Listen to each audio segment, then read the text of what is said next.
नमस्कार। मैं doctor Anjali Jaipal, associate professor SD government college Beawar e content में आज का हमारा टॉपिक है स्ट्रक्चरल फंक्शनल अप्रोच, संरचनात्मक प्रकारात्मक उपागम। संरचनात्मक प्रकारात्मक पद्धति को समझने के लिए हमें सबसे पहले संरचना और प्रकार्य के अर्थ को जानना होगा। सामाजिक संरचना की अवधारणा समाजशास्त्र में एक महत्वपूर्ण अवधारणा है। इसे समझे बिना हम समाज, सामाजिक परिवर्तन, सामाजिक विघटन और सामाजिक प्रकार्य जैसी महत्वपूर्ण अवधारणा को नहीं समझ सकते। समाजशास्त्र में सामाजिक संरचना की अवधारणा का सर्वप्रथम प्रयोग हर्बर्ट स्पेंसर ने अपनी पुस्तक प्रिंसिपल ऑफ सोशियोलॉजी में किया था। दुर्खिम ने भी अपनी पुस्तक the rules of sociological method में इस अवधारणा का प्रयोग किया था। जिस प्रकार से किसी भी शरीर या भौतिक वस्तु की संरचना होती है, उसी प्रकार से समाज की भी एक संरचना होती है, जिसे हम सामाजिक संरचना कहते हैं। समाज की संरचना कई इकाइयों जैसे परिवार, संस्थानों, संघों, प्रतिमानों, संबंधों, मूल्यों आदि से मिलकर बनी होती हैं। ये सभी इकाइयाँ परस्पर व्यवस्थित रूप से संबंधित होती है और अपने अपने स्थान पर अपेक्षाकृत स्थिर रहती है। इन सभी के सहयोग से समाज का एक बाह्य स्वरूप प्रकट होता है, जिसे हम सामाजिक संरचना कहते हैं। सामाजिक संरचना को और अधिक स्पष्ट समझने के लिए हमें सबसे पहले इनकी विशेषताओं को जानना होगा। तो हम आज इस सामाजिक संरचना की विशेषताओं के बारे में अध्ययन करते हैं। सामाजिक संरचना की सबसे पहली विशेषता यह है कि इस सामाजिक संरचना का निर्माण अनेक उप संरचनाओं के द्वारा होता है। हम जानते हैं प्रत्येक संरचना का निर्माण विभिन्न इकाइयों से होता है। ये अखंड नहीं होती है। बिल्कुल इसी तरह से सामाजिक संरचना का निर्माण भी विभिन्न इकाइयों से होता है।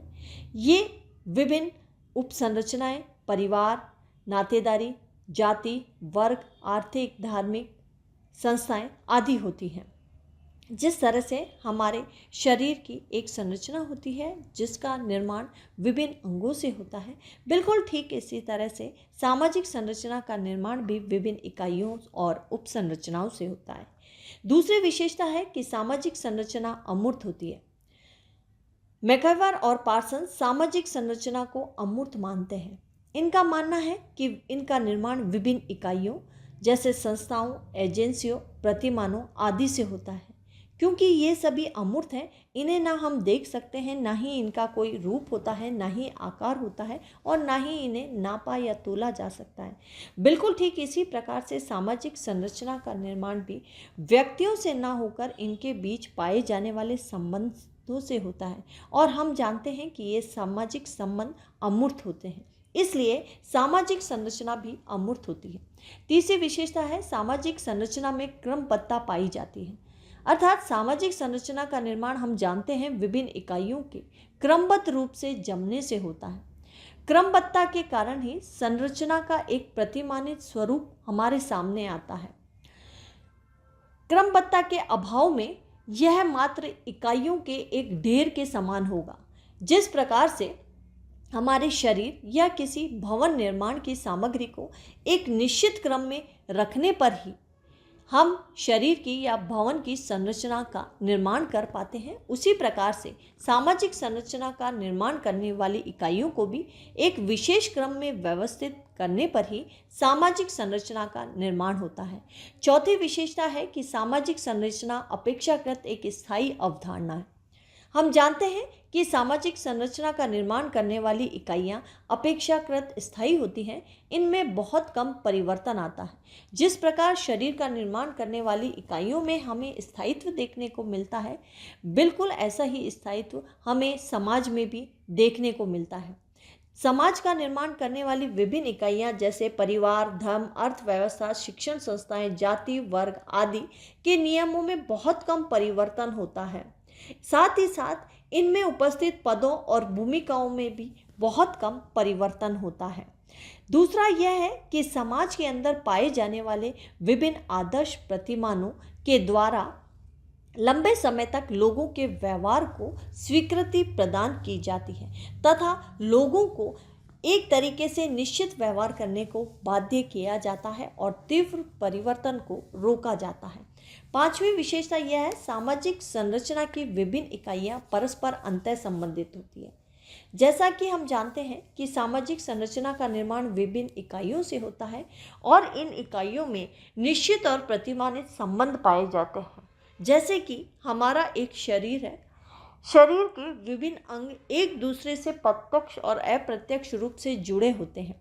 इनके जुड़ने का स्थान भी या क्रम भी मनमाने ढंग से न होकर निश्चित होता है। यही स्थिति सामाजिक संरचना में भी देखी जाती है। सामाजिक संरचना की इकाइयों के संबंध में मूल्य, नियम, प्रतिमानों, आदर्श आदि सब एक दूसरे से निश्चित तौर पर क्रमबद्ध रूप से व्यवस्थित होते हैं। छठी विशेषता यह है, सामाजिक संरचना में प्रत्येक इकाइयों का पूर्व निर्धारित स्थान होता है। जिस प्रकार शारीरिक संरचना में हाथ, पैर, आँख, नाक आदि अंगों का पूर्व निश्चित स्थान होता है, बिल्कुल ठीक इसी तरह से सामाजिक संरचना का निर्माण करने वाली इकाइयों का भी एक निश्चित स्थान होता है। सातवीं विशेषता यह है कि सामाजिक संरचना समाज के बाह्य स्वरूप को प्रकट करती है। अर्थात सामाजिक संरचना से समाज का बाह्य स्वरूप प्रकट होता है। उसकी कार्यात्मक प्रणाली और आंतरिक व्यवस्था को हम नहीं देख सकते हैं। जाति, वर्ग, संयुक्त परिवार, विवाह, धर्म, अर्थव्यवस्था आदि के आधार पर हम भारतीय समाज की बाह्य संरचना को समझ सकते हैं। आठवीं विशेषता यह है कि प्रत्येक समाज की संरचना एक विशेष प्रकार की होती है। हम जानते हैं कि प्रत्येक समाज की अपनी एक संस्कृति होती है और वह दूसरे की संस्कृति से भिन्न होती है। अतः संस्कृति सामाजिक संरचना के स्वरूप को तय करती है। प्रत्येक सामाजिक संरचना उस स्थान की भौगोलिक, राजनीतिक और सांस्कृतिक परिस्थितियों को भी प्रभावित करती है। यही कारण है कि कुछ इनकी विशेषताएं होती हैं जो उन्हें अन्य से अलग करती है। यही कारण है कि भारतीय समाज की संरचना अमेरिकी समाज की संरचना से भिन्न है। नौवीं विशेषता यह है कि सामाजिक संरचना में स्थिरता होती है, फिर भी उसमें समय के अनुसार परिवर्तन आते हैं। उदाहरण के लिए भारतीय समाज की संरचना में आज भी परिवार, विवाह, धर्म, शिक्षण संस्थान, नातेदारी एवं राजनीतिक संस्थाएं आदि उसी प्रकार से विद्यमान है जैसे कि वैदिक युग में थी, किंतु इन सभी के स्वरूप और कार्यों में काफ़ी परिवर्तन आए हैं। 10वीं विशेषता यह है कि सामाजिक संरचना सदैव ही संगठन का बोध नहीं कराती है। सामान्यतः सामाजिक संरचना में सामाजिक व्यवस्था और संगठन का बोध होता है, लेकिन ऐसा प्रतीत होता है कि जैसे सभी इकाइयां सुचारू रूप से अपना अपना पूर्व निश्चित कार्य कर रही है। किंतु मर्टन और दुर्खिम का विचार है कि सामाजिक संरचना सामाजिक नियमहीनता के लिए भी उत्तरदायी है।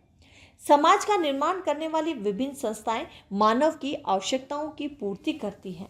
साथ ही साथ जब ये कुछ लोगों को कुछ कार्य करने से रोकती है तो ऐसी स्थिति में व्यक्ति सामाजिक नियमों का उल्लंघन करते हैं और अपनी आवश्यकताओं की पूर्ति करते हैं।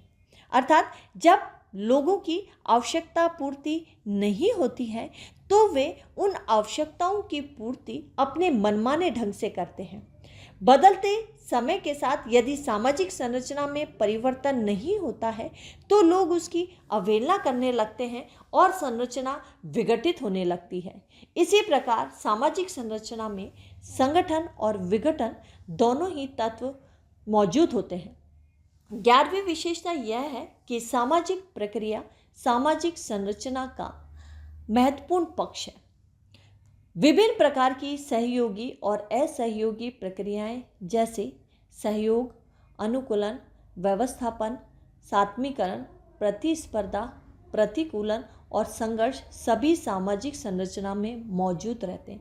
अर्थात सामाजिक संरचना में जहां एक और संगठन के या व्यवस्था को बनाए रखने वाले कारक उपस्थित होते हैं तो वहीं दूसरी ओर अव्यवस्था और इस संगठन को तोड़ने वाले विभिन्न कारक भी मौजूद होते हैं। सामाजिक प्रक्रियाओं का स्वरूप सामाजिक संरचना द्वारा ही तय होता है, अतः इन प्रक्रियाओं से सामाजिक संरचना भी प्रभावित होती है। तो इस प्रकार से आज के हमारे ई कंटेंट में हमने संरचनात्मक प्रकार्यात्मक उपागम के अंतर्गत सबसे पहले शुरुआत करी है हमने सामाजिक संरचना को समझने में, और उसकी विभिन्न विशेषताओं के बारे में आज हमने जाना। धन्यवाद।